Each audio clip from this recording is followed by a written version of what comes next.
Hey everyone, welcome back to Twinges 英会話。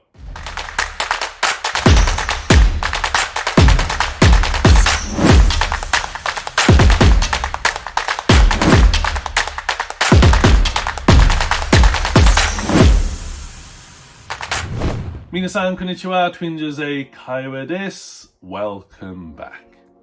で、今日のワンポイントレッスンは Vocabulary。The today's word of the day, 今日の単語は mysterious.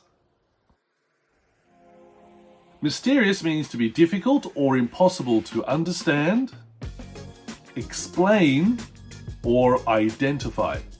理解、説明、または識別困難、または不可能。Mysterious also means having an aura of secrecy. 秘密のオーラを持つ。例えば The old house has a mysterious past. 古い家には不思議な過去があります。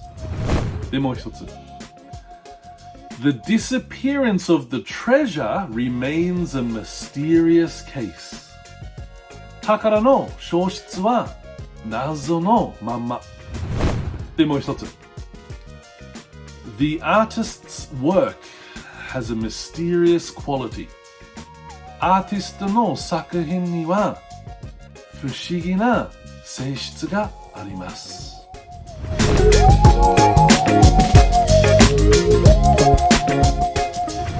で、最後もう一つ。The movie's mysterious plot had the audience guessing until the end. 映画のミステリアスな数字書きは観客を最後まで推測させ続けた。はい、皆さん、じゃあもう一回。To be mysterious, to be difficult or impossible, to explain, understand, or identify. 理解、説明または識別が困難または不可能。Also having an aura of secrecy. 秘密のオーラを持つ。はい、皆さん勉強しましたか？はい、よかった。